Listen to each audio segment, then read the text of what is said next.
It is constantly. You're like, we can't affiliate with them. They're criminals. No idea. Where does this work? Well, let's just say I was an activist before I was a instructor. The Animal Protection and Rescue League started by We had to trade in a hard rescuing animals, challenging prosecutors like Scott Now I just sue people. Works. That's what it is. Do a lot of free speech litigation. I'm missing my game. Yeah, A-Peril, primary clients of mine. So it's a 501c3 that Missing my game. give out grants like animal.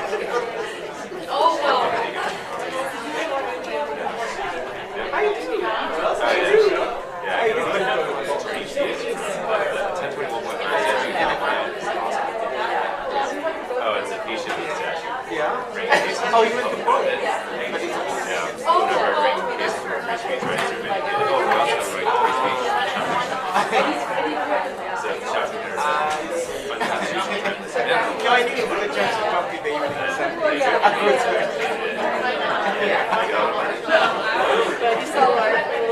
That's great, yeah. Probably last a couple more years. Hey, so Josh, as a trainer, you have an awesome. So you speak French? Did you bring it to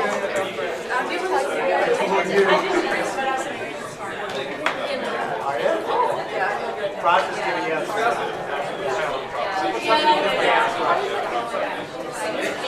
For what? Oh, you're bringing actual kids?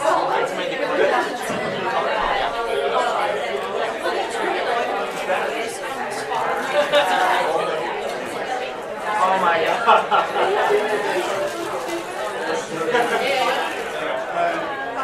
They're very cute. They're very cute kids. How are you? Tired? Let me check you.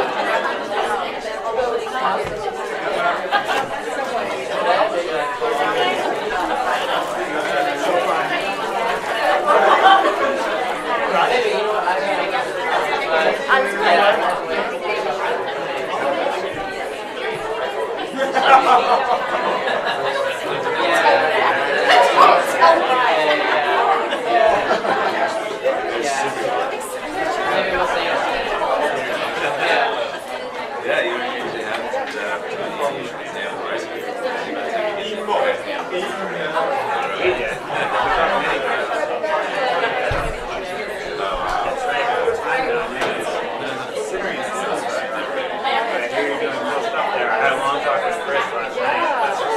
We just passed it.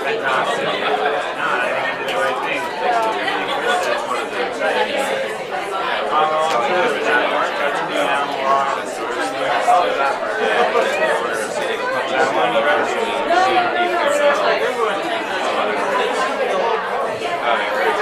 So we got some NSF that he owes us $65,000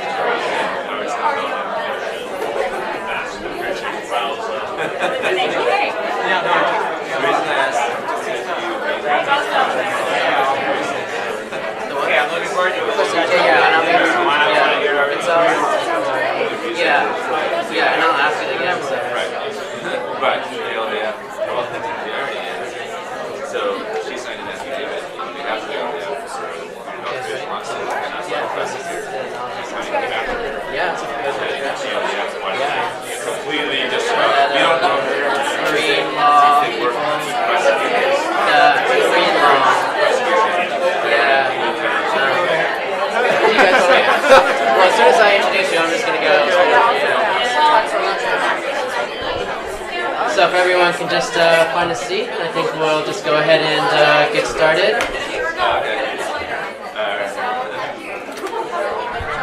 So welcome everybody. My name is Raj Reddy. I'm a 3L here at, thank you, at Lewis and Clark. It is my extreme pleasure to introduce our two speakers for this panel. Dr. Jerry Bolliger is the Executive Director of the Foundation for the Animal and the Law, which is based in Zurich. and is Europe's only NGO focused on the legal aspects of animal welfare.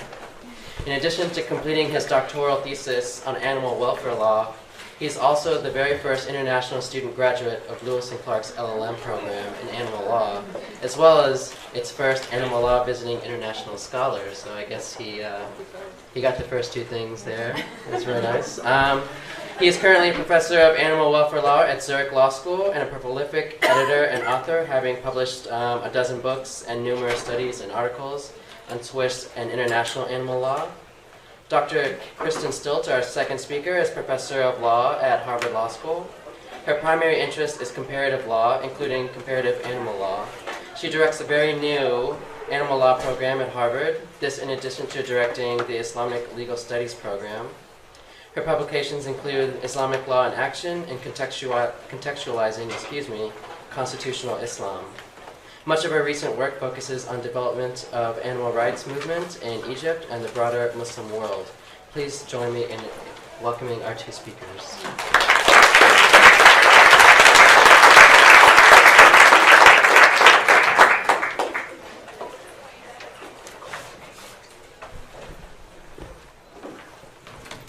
Thank you, Raj, for the warm introduction.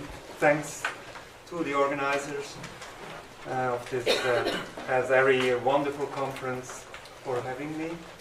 It's always just nice to be back here in Portland.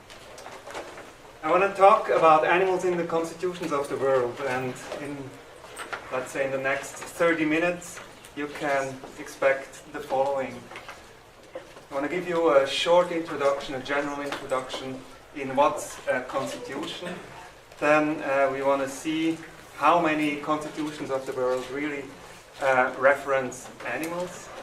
Then we'll have a little closer look to some good examples of national constitutions, including animals. Then we will see why this is so important for the animals, and in the end we will probably have time to discuss and to answer your questions.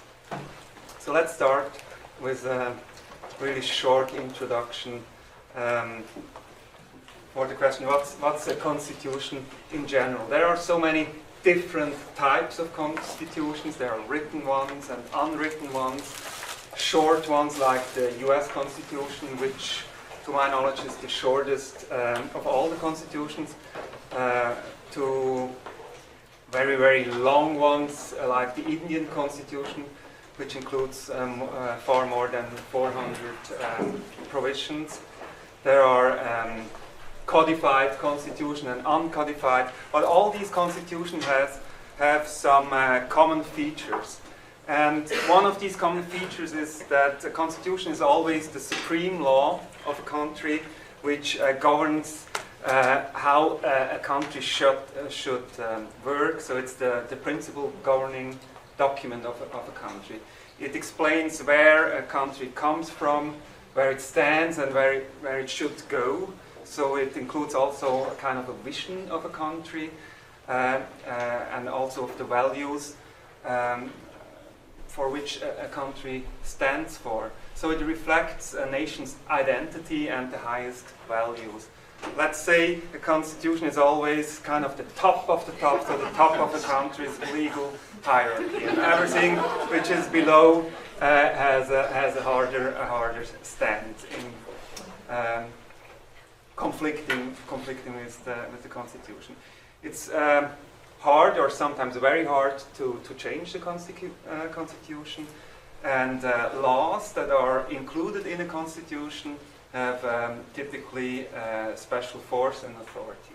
So these are the common features of all constitutions of the world. If we look at them now, there are about 200 constitutions of independent countries, and we did an analysis searching for references to animals. So we were looking how many of these constitutions really talk about animals, and in which way do they that. And we did this analysis some days ago again, just to refresh it, and the result was that about 1/4 of these constitutions, so some more than 50 reference animals, and these are these constitutions. But don't, and you will see, and you already know that the US Constitution is not included in this list. There is no reference to animals or to animal law, but many of these constitutions of these countries, they mention animals, but not really in an animal welfare way, how we would like to have it. Let's analyze this a little closer now. Most of these 51 constitutions now do not reference animal welfare. They mention animals much more in anthropocentric way, focusing on human interests. So some of them contain norms protecting animals as part of the environment. So in terms of species protection, some of them refer to animals just as agricultural products. Some of them refer to animals as people's property that cannot be taken away by the state, and some of them just mention animals as national symbols, such as the Constitution of Nepal, which sets, amongst others, the cow is the national animal of Nepal, and the Lophophorus, the national bird. This doesn't really help us in our understanding of animal welfare. So if we cut all these constitutions out, only few constitutions remain. But there are really some good examples that I want to present you now, like patterns or inputs, how the constitution of your country could maybe be amended in order to improve the situation, the legal situation, and also the practical situation of animals. A very interesting one is the Constitution of India, which contains, for more than 60 years, a fundamental duty which says every citizen of India has to have compassion for living creatures. So this is a very broad obligation to be kind to other living beings. This is based on this ahimsa principle, which means the principle of non-violence and respect for all living beings. And this means that we should be, or at least Indian citizens should be, friendly and kind to other living beings. This obligation refers not only to the citizens but also to the state. And then there is case law based on this provision, which is not the only one in the Indian constitution. There are other very interesting provisions. I just wanted to show you this one because it's so broad, and it gives us also the certainty or the certainty that these things are possible in constitutions. That's what we always hear when we are talking about constitutions, and we say, oh, animal welfare should be included in constitutions. People often say, oh, this sounds great, but it's just not possible, it's not realistic, it's so hard to amend the constitution, and the process is long and whatever. Well, it's possible. There are good examples, and we will see also other ones.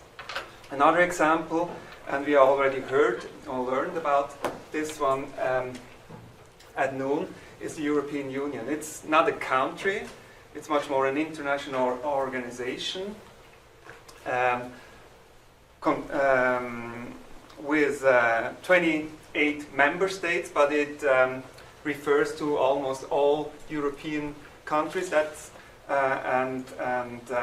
Even if the EU is much more an economic organization, which cares for a free market within internal borders and so on, for some years, the EU has really a commitment also for animal welfare. And we already saw this article this noon in the presentation of Dr. Gavinelli, which says Article 13 of the Lisbon Treaty, which is kind of a constitution. The EU doesn't have a real constitution, but the treaties are almost a constitution, or they at least have constitutional elements. This Article 13 says animals are sentient beings. This is a groundbreaking step because before they were just considered as goods. And all the member states and also the EU Union itself has to pay full regard to the welfare requirements of animals. So animal welfare has the same standard, the same footing as other EU key principles, and the main goal or objective of this provision is to increase the standard of animal welfare in the entire EU, and this is a really good foundation for legislation on EU level, but also for legislation on national levels within the 28 member states. And we already heard about the progresses that are going on for some years now. Let's talk about Switzerland. Switzerland has far the longest history or tradition of constitutional protected animals. In 1893, and this is not a typo, it's really 1893, Swiss people adopted this provision into our constitution. The slaughter of animals without prior stunning is prohibited for every type of slaughter and every species of cattle. This means this was the first ban on ritual slaughter in the world, referred to production of kosher and halal meat. So more than 120 years ago, this was adopted into the Swiss constitution. This article was then replaced 80 years after by a much broader article, a general animal welfare clause in the Swiss constitution, which says the Confederation, this means the Swiss government, shall legislate on the protection on animals. And then it gives further details. It shall regulate in particular the keeping and care of animals, experiments on animals, the use of animals, which includes also legislation on animal cruelty, the importation of animals, trade in animals and transport of animals, and the killing of animals.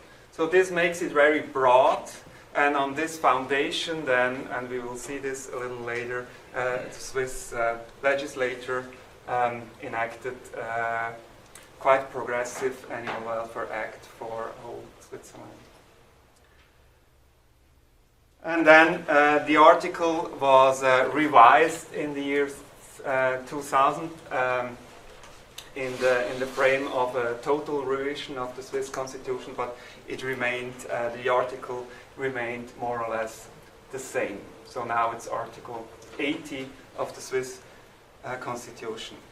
This article makes, and this is now the big step, animal welfare a national objective. Animal welfare is not just one topic within many others. It's really a national objective, and this means that it's an important part of the whole national legal system and has equal value as all other national objectives. And the next point, it gives or it mandates the government, the national government, to enact animal protection laws. And this is, I would say, really the strongest possible foundation for animal law. If a country has this topic in the constitution, which, as I said, kind of symbolizes the values of a society, of a nation, if this is really an anchored in the Constitution. This gives then the government also the possibility to enact and to enforce strong animal welfare law. Another important point, because animal welfare is a national objective, or we say state objective, but this is confusing for you because the meaning is an objective for the whole nation, so national objective. Because it is a national objective, we have kind of equality of weapons. Equality of weapons in case that we are conflicting with other constitutional or other rights. And in these conflicts, the other rights, for example, the freedom of religion, or the freedom of science and research, the freedom of art, or the right to pursue a profession, all these fundamental rights don't have priority or precedence in conflict with animal welfare. There's always a need of a balancing of these interests, and without this state or national objective, animal welfare interest would always put down, or I don't find the right word. I'm apologizing for my English, but you know what I mean. We are on the same level now, which is very, very important in reality. Conflicting constitutional interests have always to be balanced, and there is also case law in Switzerland which shows that this new position of animal welfare really enhances or makes the topic really strong. These two steps were important, but what came then later was even more important, and what you see now is really, I would say, really progressive, and it is really unique in the world. Article 120, which was adopted in 1992, says, you don't have to read everything, the main thing is the dignity of creature, which includes also the dignity of animals, should be protected and should be taken into consideration in every governmental and private activity. Dignity has the meaning, and this is then defined also in the Animal Welfare Act. It's an inherent word or an intrinsic word of the animal that has to be respected when we deal with these animals. And this means a groundbreaking shift from a pathocentric approach, which is based on sentience, which is based on the capacity for suffering of animals. Pathocentric animal welfare means we have to protect them from physical harm, pain, suffering, and so on. And now we shift into a new dimension, I would say, into a biocentric approach, which is based on this intrinsic value of the beings, completely regardless if they really feel pain or if we can prove that they feel pain and suffering or not. Let me explain this a little more in detail. In Switzerland, because of this constitutional provision or anchoring, animals are not only protected against these classic stresses like pain, suffering, harm, anxiety. These are kind of the typical animal welfare aspects.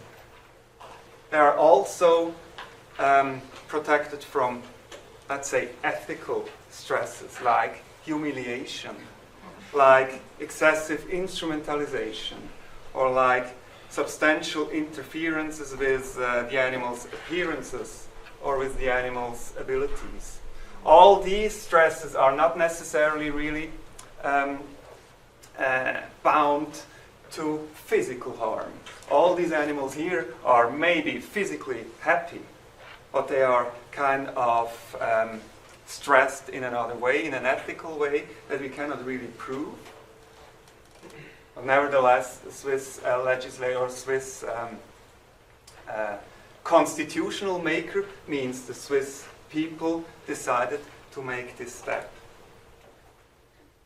Consequences, we have a really comprehensive animal welfare legislation in Switzerland. Compared on an international level, I would say this is really a good one. But I have always to say, from an animal welfare point of view, there is still much to do. But compared on an international level, standard is probably really high. We have also comprehensive case law based on these articles. Animals are no things or objects anymore since 2003. That makes Swiss animals very happy, as you can see, obviously. We have a strong Animal Welfare Act based on these constitutional provisions, which says, for example, that socially living animals cannot be kept alone because of their dignity. And, for example, it contains also many bans in the Animal Welfare Act because of the dignity of animals, for example, zoophilia or bestiality, doping, the importation of dolphins and whales. All these things are prohibited, regardless if this really causes pain or suffering to the animals, but because their dignity is disregarded. These are only really few examples from a big bunch of interesting provisions. And this only quickly, because I really like this one. Like in the United States, in Switzerland we have member states called the cantons, and the cantons have also their own constitutions. And really an interesting one is the constitution of the canton of Geneva, which states for more than 40 years hunting of mammals and birds is forbidden in the whole canton of Geneva. So it's a general hunting ban, which I think is quite cool, and compared to some of the state constitutions in the United States, which really provide expressly the right to hunt, I think is really interesting. And only by the way, this morning I learned from David Faber that there are also some constitutions in the States that provide the right to hug wild animals, which is interesting for from an animal welfare point of view, but it's not really the thing we are looking for.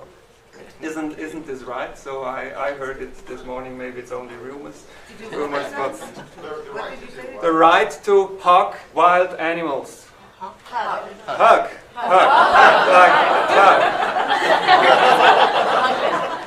Well, probably something funny I said, but right, to hug wild animals. So I think from an animal welfare view, this is a little confusing to me. But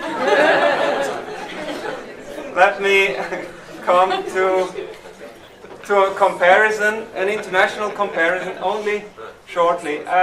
Initially, I said some more than 50 constitutions refer animals. Only few do it really in an ethical way, in an animal welfare way. And some of them do it just saying that animal welfare is a task of the national government. So it's just actually a competence clause that says the responsibility to legislate animal welfare is by the national government. But it doesn't say how they should do it. And it doesn't even say that they should do it. just in case if somebody wants to regulate animal welfare, then it should be the national government. So provisions like that we find all over the world. For example, in Austria, in Kenya, in Malaysia, in Mexico. All these constitutions are quite new ones, and I think it's a good thing, but this has to... There must be more. It's a good starting point, but there must be more. But it's much better than nothing.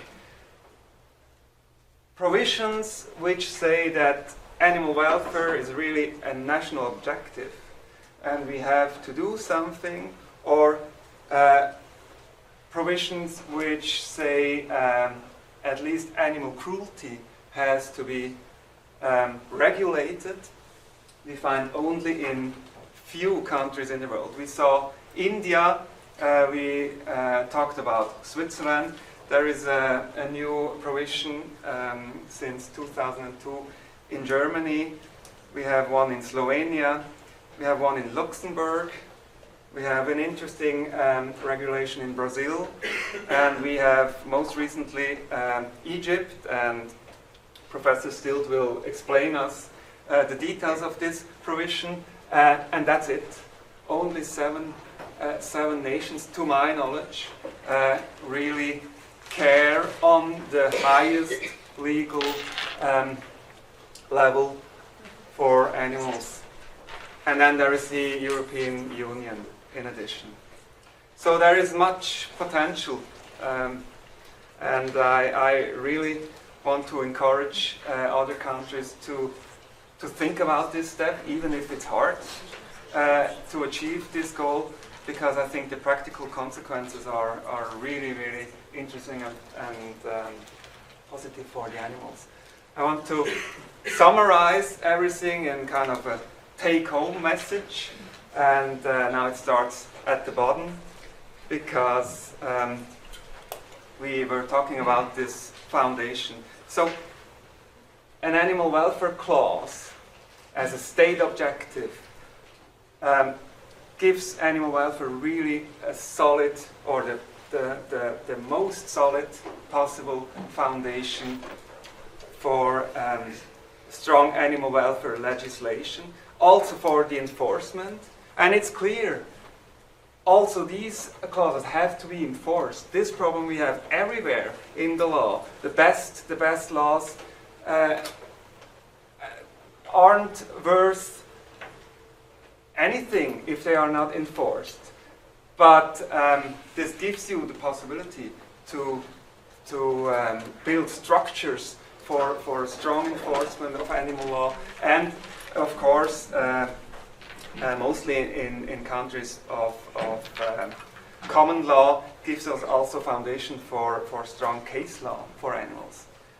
Animal welfare becomes a national objective, kind of a target of all governmental, statal activity. It bounds all the branches of a nation, legislature, executive, and the courts.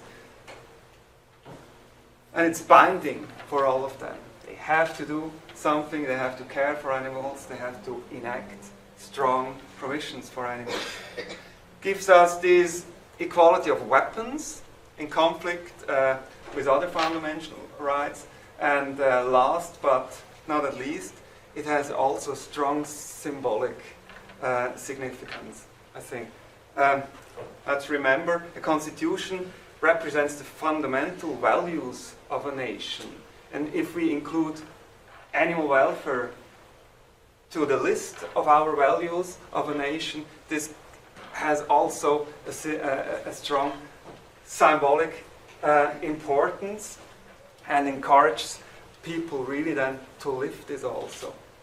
It doesn't mean necessarily that a clause, and nowhere it's like that the clause provides rights to animals, or that it prohibits the use of animals, but it gives us, it's a statement that we have to limit our use of animals, and we have to strongly regulate it. I want to end with quote of Maneka Gandhi from India about constitutions. And with that, I thank you very much for your attention.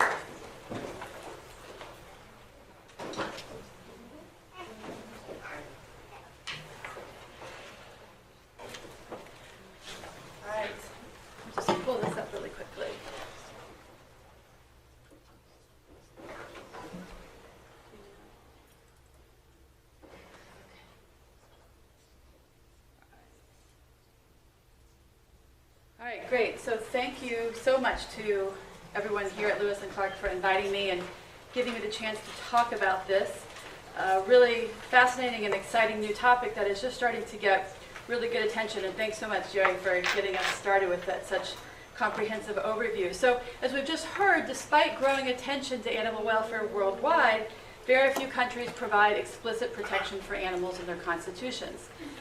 Unlike basic rights more generally, where we can see this kind of trend towards textual convergence around the world, any recognition of animals is still a new and diverse and very slow-moving development. And she is mine, so I can't, I'm not too bothered by it, but certainly if she needs to leave, I'm not offended. I won't remind her about it. So earlier in 2014, Egypt joined this very small group of countries with constitutional protections for animals. So Egypt is the only Muslim majority country to have done so, and Egypt is really important in the world in terms of the Middle East, North Africa, and the Muslim world more generally. It's a cultural capital, it's been a legal capital, so it's quite significant that Egypt has taken this step.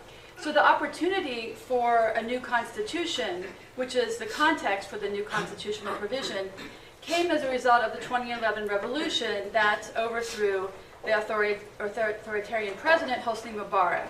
So as you may have recalled from the news at that time, initially after Mubarak was ousted, an Islamist-leading group came into power, the Muslim Brotherhood.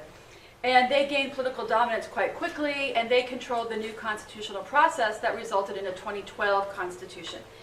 That one did not last very long, and it did not recognize animals. The military stepped in and essentially pushed out the Muslim Brotherhood and brought in their own government that was seen as more representative of the Egyptian population. And that new government appointed a constitutional drafting commission, and overall they were much more kind of moderate about the role of religion in the state. And so that new constitutional drafting commission produced the 2014 Constitution, which is the subject of my talk today. So the 2014 Constitution recognizes animals in the middle of a longer article. And it says, the state shall protect its seas, shores, lakes, waterways, and natural reserves. Trespassing, polluting, or misusing any of them is prohibited. Every citizen has the guaranteed right to enjoy them. The state will provide for the protection and development of green space in urban areas, the preservation of plant, livestock, and fish resources, the protection of endangered species and species threatened by extinction, and the kind treatment of animals, and that's the original, Arifki Haywan, all according to law. So a constitutional guarantee of animal welfare seems unlikely in the Egyptian context. The contemporary animal rights movement or animal welfare movement really dates back to around 2000, and it's grown exponentially in that short time period. But despite very strong and very dedicated activism, Egypt has a really terrible situation for animals. The World Animal Protection Organization in 2014 gave it an F, although there is a G, so it wasn't the worst.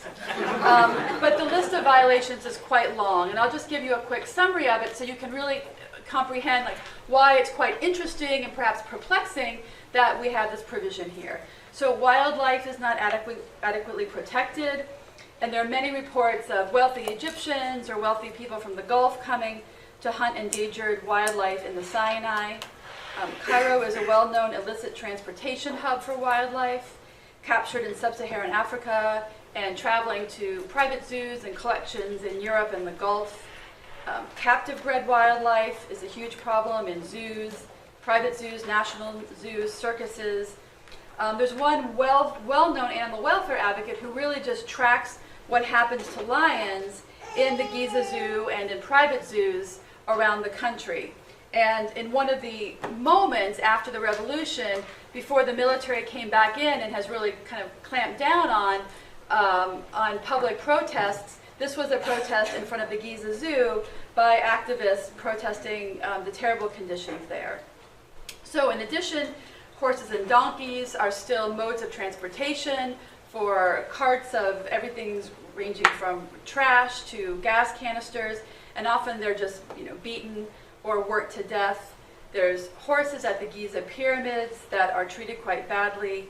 The use of animals in scientific research is virtually unregulated, and the veterinary facility is always under fire for terrible practices of experimentation. Pet shops are unregulated, like absolutely unregulated, and animals live and die in cramped cages. I'm almost done with the list of horrors before we go on to maybe better news. Millions of stray dogs and cats live in Egypt on the street, and the government's idea of population control is strychnine-laced meat or attempts to shoot the dogs. Of course, neither strategy is effective, and both are terribly cruel. The slaughterhouses have horrific conditions. They've been well documented by activists, not to mention the live import issue that some of you may have heard about this morning. Egypt is a massive recipient of live exports from Australia. Just one more example, the government's decision in 2009 to kill the more than 300,000 pigs in the country by essentially burying and burning alive is another item in the list of horrors under the so-called swine flu epidemic, although it was really a move against Christian Egyptians who raised the pigs. And these activists, since 2000 in particular, have done so much work to document these abuses, to call them to national attention, to submit complaints to relevant authorities, and they've been mostly to no avail. There are a few laws that reference animals in some way. The Penal Code of 1937, which really protects them as property more than anything else, the Agricultural Law of 1966, and the Environmental Law of 1994, but those provisions that even exist are very sparse and they're not enforced. All right, so in my talk today, which comes from a bigger project I'm working on, I will explain how this constitutional provision came into being. And I'll draw upon many years of participant observation work in Egypt, as well as interviews that I've done subsequent to the drafting and adoption of the Constitution. What it might mean going forward is obviously important. Implementation and enforcement, as Jerry mentioned, but I'll save that for your questions, since we're really it's quite new, and we don't have much information to say about what it's going to mean now that it's been adopted. I'm going to focus in particular on the strategies and the arguments used by the Egyptian animal advocates who were instrumental in the process of the constitutional provision. Because this story is about more than just the constitutional provision. This constitutional moment marked a new moment in sort of the maturity and development of the animal cause on the national scene. So prior to that time, the activists had really been working on the level of individuals. I mean, how individuals might treat animals in the street or in their homes or in pet shops, mainly because in the era of the authoritarian Hosni Mubarak, they just kept hitting up against a brick wall in terms of trying to make changes on the governmental level. There had been no animal welfare law, and there still isn't, and there was no receptivity to really even sitting down at the table with the activists. So what that meant for them is they're really out there in the streets talking to individuals. And when they did that throughout the 90s and the 2000s, they tended to rely on Islamic arguments. And the reason for that is there's a range of reasons, including the personal piety of the activists themselves. So Egypt is 90% Muslim, and Egyptian society is fairly religious. So regardless of your own beliefs as an activist, it makes sense that religiously motivated or religiously rooted arguments would be effective. More importantly, though, the activists saw that Islamic law offered them some strong support at a time when almost nothing else did. And indeed, Islamic law does provide strong support for an animal welfare stance, but not uniformly so, and I'll say more about that in a minute. But the activists also saw that people committing acts of cruelty would would, in response to asking why they're doing it, justify their behavior in terms of Islamic law. So they knew that Islamic law was really for them a battlefield where they could potentially harness arguments, but then potentially be faced with ones coming at them. So the constitutional drafting process, however, required the activists to operate on a different level. So it was no longer about talking to the guy or the woman on the street. Now they had to talk on a national level to constitutional drafters who had a more complex view of law and public policy. And the 2014 commission in particular was diverse and even cosmopolitan in outlook. So the activists in that process had to sort of feel their way through new kinds of arguments, struggling a little, and then in the end finding ways to convince the drafters to include an animal welfare protection provision.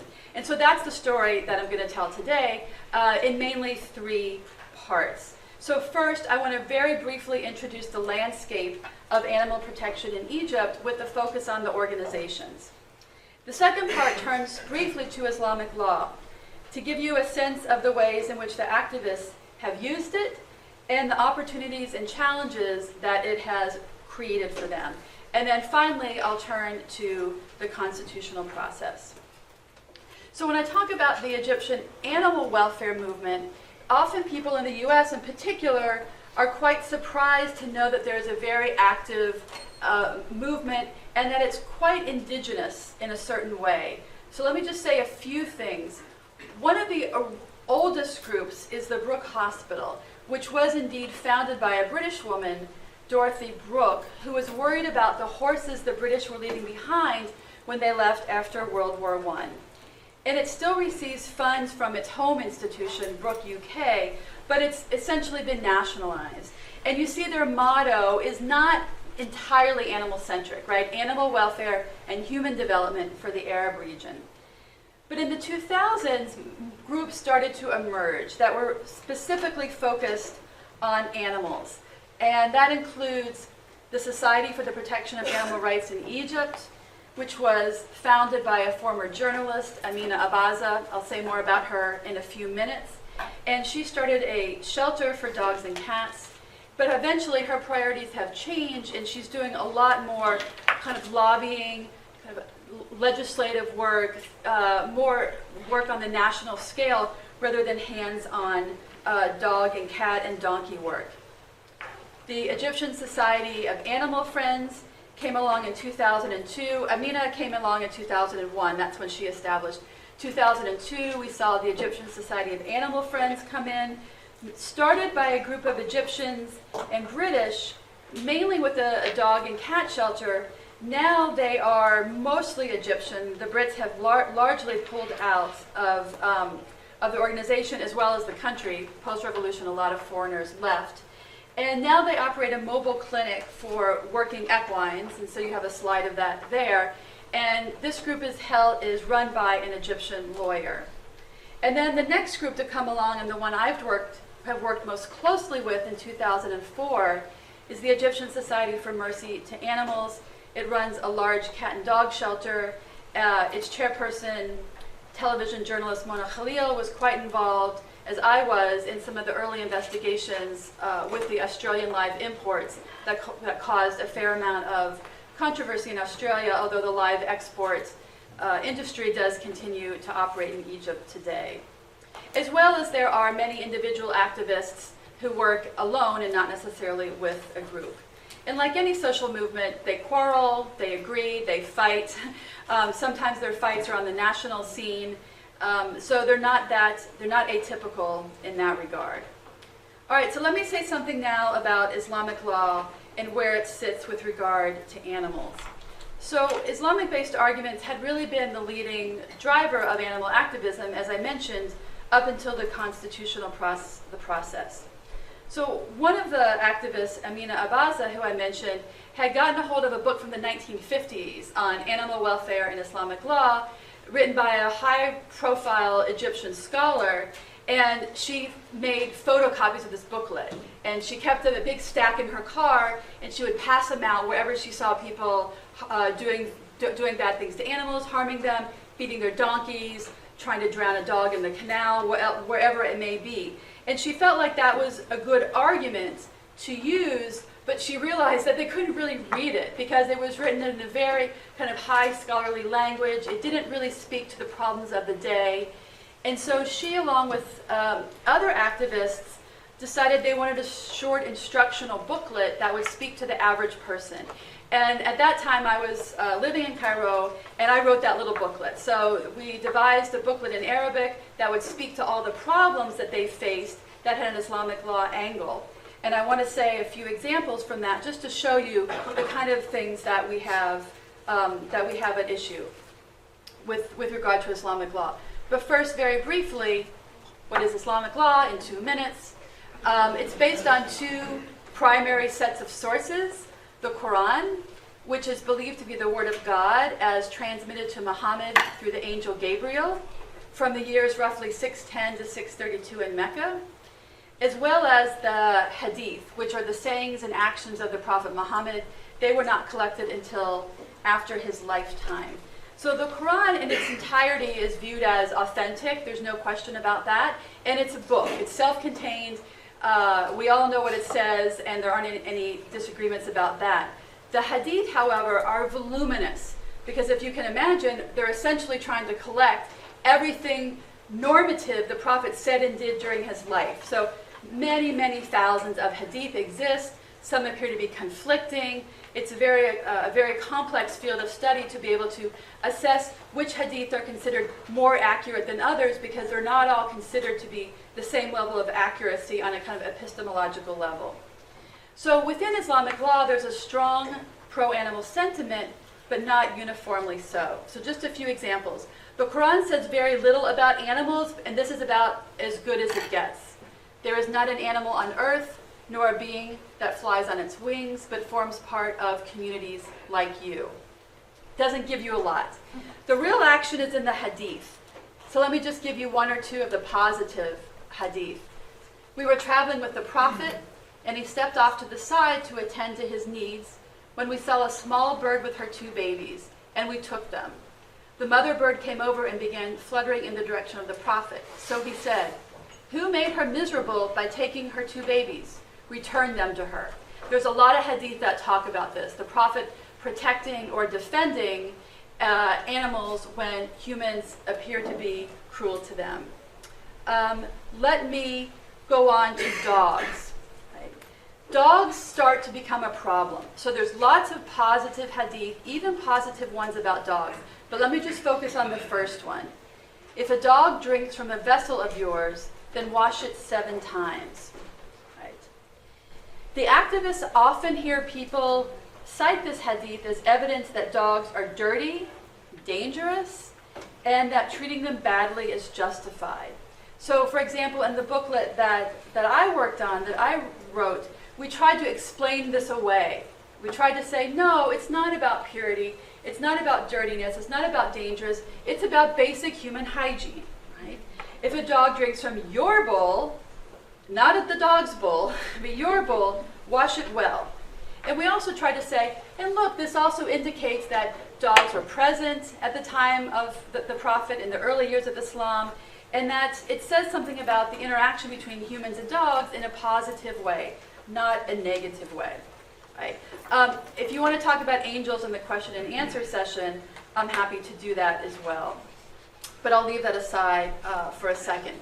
So there's a lot of positive hadiths about animals, about dogs. There's also negative ones. Here's one of them. But let me show you a really problematic one. And this comes from a book that was published in Saudi Arabia. And if you can take a look on the left there, animals whose killing is encouraged. Right? The black dog. I don't want you to read it, but essentially it goes on to talk about how the Prophet called for the killing of first of dogs, and then there was a backtracking, and it was just black dogs in particular. So I point these out to say this is the kind of problems and the work that they have to deal with when it comes to Islamic law. There's a lot of really positive hadith, like the one I first showed you. There's a lot of negative ones. Some of the negative ones can be explained away. Some are harder to explain away. It's a very complex field. but one in which they tended to work most clearly in, at least prior to the revolution. All right, so after the revolution, when the first Constitutional Drafting Commission was formed, some of the activists got the idea of, hey, let's go appeal to it. We never got an animal welfare law. Now we have an opportunity to go straight to the source, to the Drafting Commission. One of the activists, Dina Zulfikar, began her efforts with a vigil in front of the building where the drafters were meeting. And her placards are the Quranic verse I showed you just a second ago. Right? So that's what she led with. The first drafting commission was selected by, as I mentioned before, the Muslim Brotherhood. So it had a pretty much of an Islamist bent. And Dina thought, great, like here's our chance.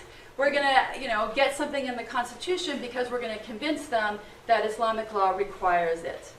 And she worked really hard at trying to do that, and essentially was unsuccessful. She found that the Muslim Brotherhood was not that interested in Islamic law for itself, but rather in a really instrumental sense.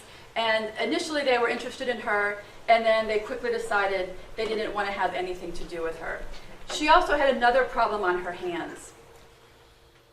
How do you make arguments for Islamic law without getting caught into the dilemma of the hadith? Right? How do you say Islamic law requires all these positive things, and what's your answer when someone comes back to you with the killing of the black dog, for example? If you aren't a scholar and you aren't able to explain away or say why that's epistemologically problematic, you've really ceded the field of conversation to something without being able to account for all aspects of it. She gave a television interview, which I won't play for you because it's not subtitled, but essentially she goes on television and says, look, this Constitution should be based on the Quran and nothing else. And the Quran is good for animals, and it's not an invention, it's not something imported from abroad. This is what we want our Constitution to be based on. If you think about for that a second, that's a fairly strange way to promote a constitutional development, right? She's a very modern-looking woman. A religious scholar would say she's from the intelligentsia, and here she is on television screaming about how the Quran and nothing but the Quran should be the basis of the Constitution. If you think about it, she probably wouldn't want you to do the same thing for other issues of women's rights or religious minorities, right? But she was very focused on, we had this argument, it seemed to work, I'm going to push it on the Constitutional Drafting Commission side. All right, so the 2012 Constitution eventually came out. It said nothing about animals. So now we move to the 2014 process. I mentioned to you the Society for the Protection of Animal Rights in Egypt. The president, Amina Abaza, had really been holding back. She did not get involved in 2012 because she hated the Muslim Brotherhood and wanted nothing to do with them.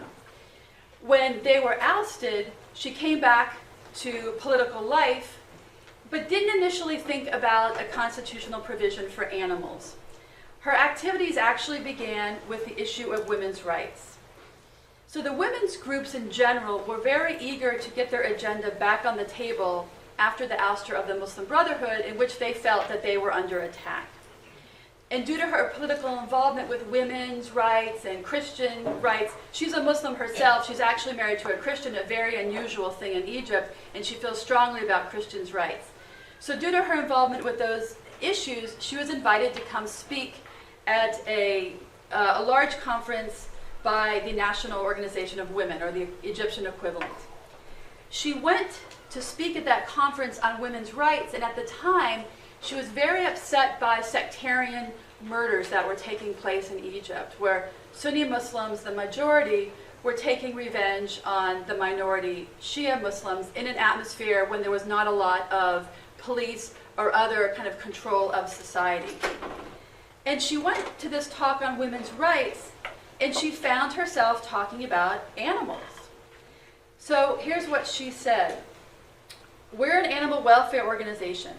We've worked for years in the street, helping poor farmers, giving out religious books, speaking about God and the Prophet, how the Prophet was kind to animals, trying to send a message of compassion. And this is the result. The same people who tortured animals in our area, the area of her shelter, did the same to the 4 Shia men, one of the sectarian violence acts had taken place right down the street from her shelter. So she went on to blame herself, and she said, quote, "It seems we had not been courageous enough to deliver our message of compassion. Cruelty towards animals ended up with cruelty towards humans." And she went on to talk about how in Egyptian society, often the recipients of violence are women and children. And that was her tie-in to the topic of the conference, which was women's rights. She said that the reaction to her speech was very positive, with the exception of the head of a women's association. And she told me, she told the skeptic afterwards, quote, "Remember so-and-so who raped and killed more than 60 homeless kids? He started with cats. He was a cat abuser." So she is spontaneously making these connections. She did not go into this conference intending to make all these connections, but they all started to come into play and to come into place during her activism on behalf of women's rights. Then she got the idea about protecting animals in the Constitution. She realized that her message about connecting animals to human violence was welcome, and maybe this was the right moment. So working with volunteers from her organization, she essentially drafted a petition and collected thousands and thousands of signatures asking the drafting commission for a protection of animals provision. Once she did that, though, as she told me, she had a large stack of petitions, and she didn't even know how to reach the drafters. She eventually found someone who worked with the drafters, a secretary essentially, and said, "Look, give me copies of your petition. I will go in tonight and put them on the desks of all of the drafters." So she did that. She spent all night making copies of these huge stacks of petitions. She got them sent in, they were put on the desks, and then she decided to stay quiet. She didn't even do any media interviews for fear of jeopardizing her cause, for fear someone might say, "Why are you worried about that when there's so many other things going on in society?" The next thing she heard was from the spokesperson for the drafting commission, Mohammed Salmawi. He called her and said, "Ms. Abaza, thank you very much. We decided to include a provision in the Constitution."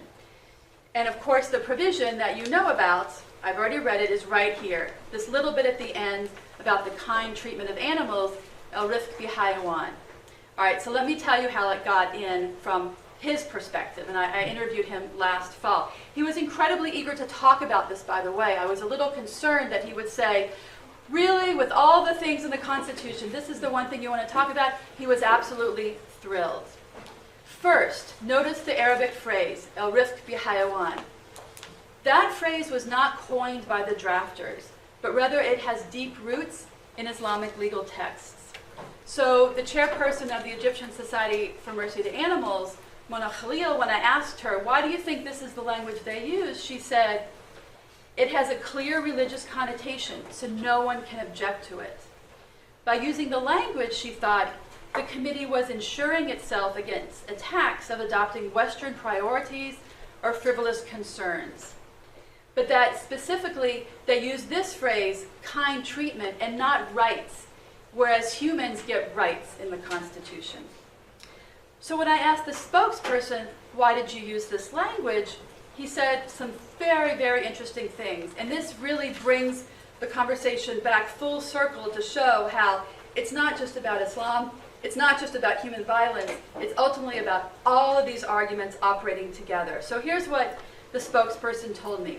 Well, first he said that they didn't look to any other constitutions, which is quite interesting as a matter of comparative law. One wishes they might have, but they didn't. He assumed, though, that many other constitutions protected animals. Actually, he did tell me that in the conversation.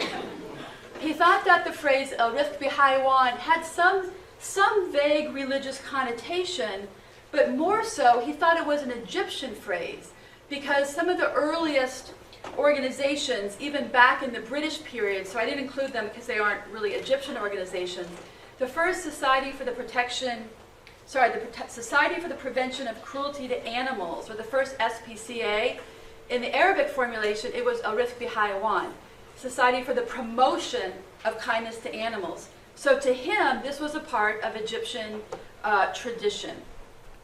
He also said, And the penal code protects animals, doesn't it? And I said, well, yes, it does, but of course, it really only protects them as far as their property of animals. But for him, that was enough to show there was some indigenous attention to animals in Egyptian law.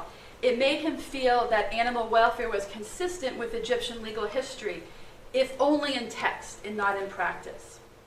So I asked him, how were you able to convince the other drafters to adopt this provision? And he said that actually it went through quite easily. And we speculated as to why that might have been. So in one sense, the provision is so vague as to be worrisome, but that might have been one of its saving graces. It's not clear what it means to say the state will provide for the kind treatment of animals. Obviously, in America, we would think of all these large agricultural interests rushing in whenever anything was like this on the table. But in Egypt, that didn't happen here, in part because the process was so compressed time-wise, but also probably because it's a very vague provision, and it's not clear that this could have anything to do with the slaughterhouses or the provision of animals for food. So Selmawi, the spokesperson, gave a public interview, and let me tell you what he said there before I conclude. He said, and I won't play the interview because it's not subtitled, but he praised Amina Abaza for sending in suggestions. And he said her suggestion was very good and signed by many, many thousands of citizens. And he said that, yes, there should be an article in the Constitution on kindness to animals, which the 3 monotheistic religions all endorse. And he said, and the point of view of Amina and her group is very good because they say that violence in society, as we are now combating violence in society, begins with treating animals with cruelty. For people become used to cruelty this way. And if people get used to treating animals kindly, they will be kind to animals also. And so the article was included. So just a few observations by this. You notice that he says all 3 monotheistic traditions. He's trying to broaden it and saying, we didn't adopt it because it was Islamic. We adopted it because as a cosmopolitan drafting commission, we were interested in all 3 religions. Christians do compose 10% of the Egyptian population, and certainly that has something to do with it. There aren't any Jews in Egypt anymore, although there used to be, but the monotheistic religions is what Egyptian law recognizes it. Notice he also referred to the violence. And what he's referring to is the violence that was starting in the Sinai and that continues to this day as a result of the revolution, right? And the unleashing of a lot of social forces, in large part the Islamists who are operating from the society. And so you might read that as an anti-Islamist statement on his part, right? As we are now combating violence, it's very important that we find all ways to stop humans from being violent. And if it's true that it could start with animals, then that's a powerful argument for us as well. So just to conclude, now we have this language. We don't know what it's going to do. We don't know what it means. We don't know if it will do anything. But what the activists tell me now, and this echoes back to what Jerry ended with, now our cause cannot be ridiculed. And they feel that's extremely important because now when they're out in the street talking to people, they can add this in. And I do think it turns out to be beneficial for them that what's adopted was not a long article talking about American law or European law or international law, but the phrase has Islamic resonance. So even that, if that was not ultimately the only reason that it was included, or maybe not a reason at all, when they go back around to the man on the street, they have a constitutional provision that has local and cultural credibility. What happens next in terms of jurisprudence, we don't know, but that's at least where we are today. Thank you.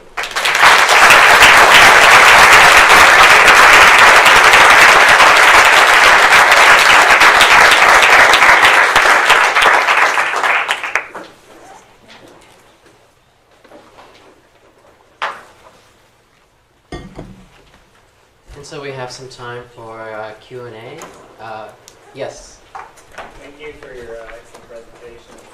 Kristen, you finished up with the vagueness aspect. I have a question for Jerry, but just because it segues in.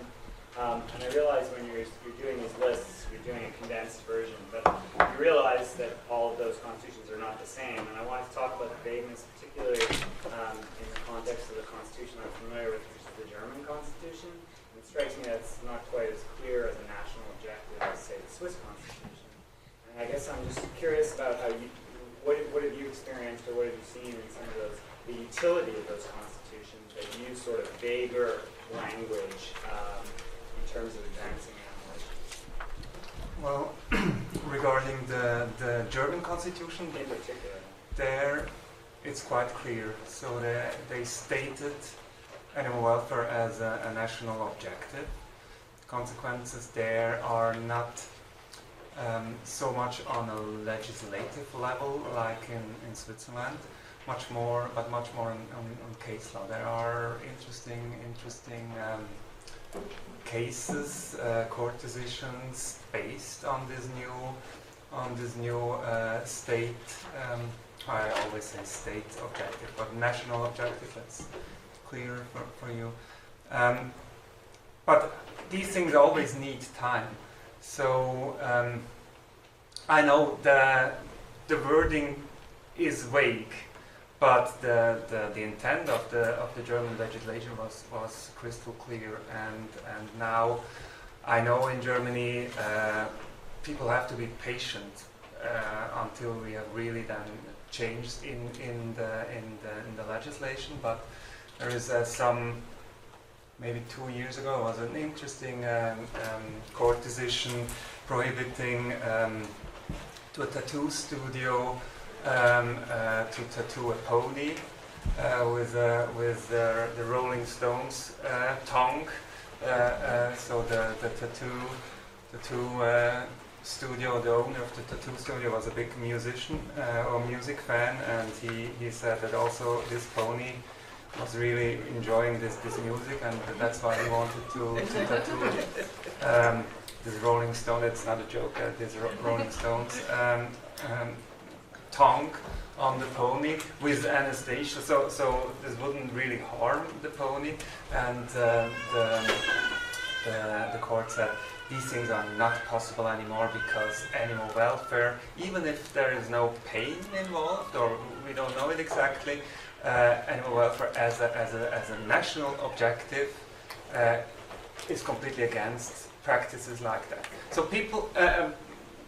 things in Germany are moving quite slowly, I admit this, but things are moving. I'm not sure if I really answered your question, but I think there is really positive impact.